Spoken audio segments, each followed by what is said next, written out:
Beloved friends, how are you doing? Happy weekend to all of you. Today I want us to discuss about marriage and divorce. What is marriage? Marriage is an institution established by God. Marriage is never an institution established by man. And that is the reason why God in Genesis, when verse 27, created them male and female.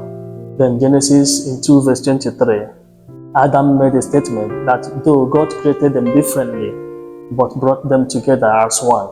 Adam's statement in Genesis 2 verse 23. In Genesis 2 verse 24, for a man shall leave his father and mother and cleave to his wife, and both shall become one flesh.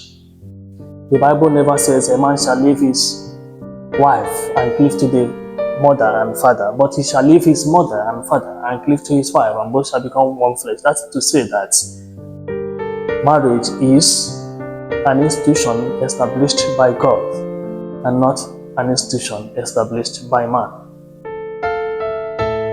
According to Canon 1055, marriage is established with the purpose of unity and procreative, then taking care of the offspring. What is marriage? You can also find this in Canon 1057. There must be consent for a marriage to be taking place. According to Canon 1057, marriage is established through the consent of the parties, legitimately established between persons who are capable, according to law, of giving consent. Consent which is no human can replace the efficient cause of marriage. Yes, the Catholic Church does not give room for divorce. The Catholic Church only welcomes annulment.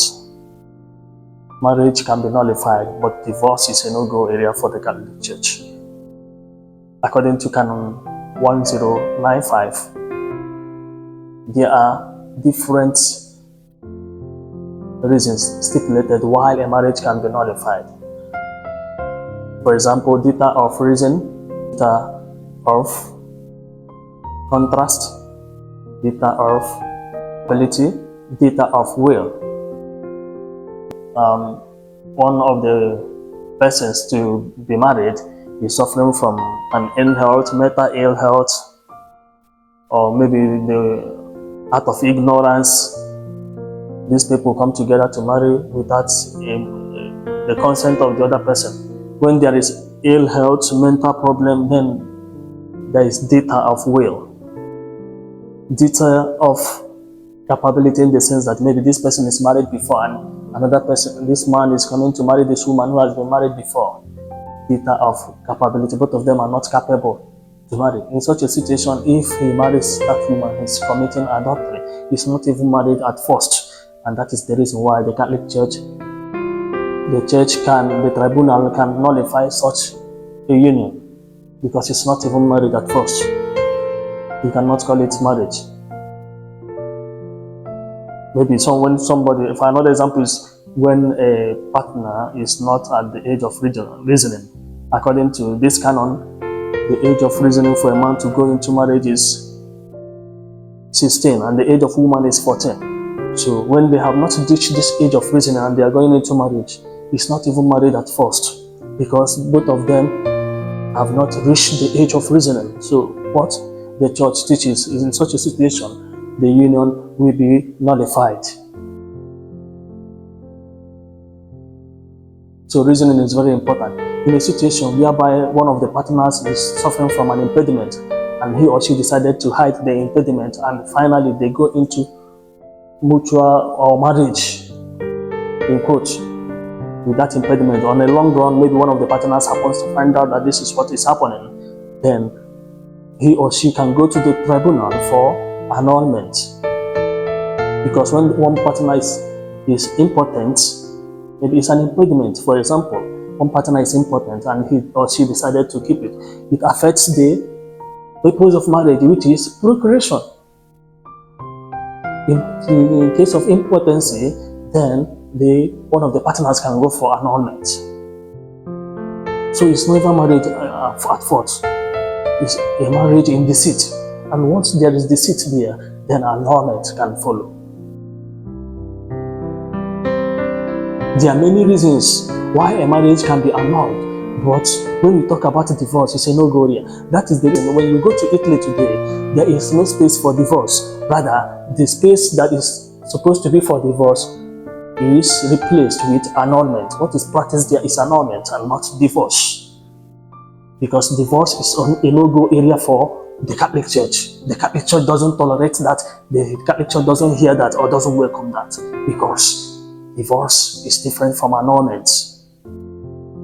In Mark chapter 10 verse 1 to 12, Mark chapter 10 verse 1 to 12, if a man refuses his wife and marries another, he commits adultery. If a woman refuses his husband and marries another, she commits adultery. In Matthew chapter 19, for a man, this particular portion of the Bible teaches about singleness. For a man shall leave his father and mother, a woman shall leave his father and mother, and both of them shall come together. They shall come together as one flesh. Then in Luke chapter 16 verse 18, if a man marries a divorced wife, then he is also committing adultery. If a woman marries a divorced man, she is also committing adultery. There is no room for divorce. God, after creating Adam, created Adam differently, created Eve differently, but brought them together. When he saw that there is need for a man to stay with a woman, he created Eve. And in Genesis chapter 2 verse 23, Adam made a statement that though he created them differently, that they are one. In Genesis 2 verse 24, man shall leave his father and mother and cleave to the wife, and both of them becomes one flesh. That's what we are talking about today. So whatever you are going through in your marriage, if it is a marriage that is not standing on the seat, then you can make it work. Unless your marriage is standing on the seat, then you can know the legal ways to follow if your marriage is established on the seat. But if your marriage is not established on the seat, then there is room for correction. There is room for making amendments. There is room for making your marriage work. But divorce is a no-go area. If your husband is not measuring up in some aspect, sit him down and talk to him. Talk to his senses. If your wife is not measuring up, talk to his senses. It's about you. You can make everything work for you. Say no to divorce. Say no to divorce. You can make your marriage work. Nobody can make it work for you. And that's the reason why the biblical injunction says that for a man shall leave his father and mother. Very concrete language. A man shall leave his father and mother and cleave to the wife, and both becomes one flesh. Therefore, 1 + 1 in marriage is 1, and 1 + 1 is never 2. You shall leave your father and mother and go to your wife, and both of you will become one. For better, for worse. Marriage is for better, for worse. It's not always a bed of roses. Just have patience. Just try to fix the things you can. Those things that are bringing problem, you have to be neat. You have to be religious. You have to be supportive. You have to be a supportive wife. Those things that you know that can make your marriage work, or you can know that can make things work for you, you can actually put those things to table. But at the end of the day, please say no to divorce. Thank you very much, and remain blessed.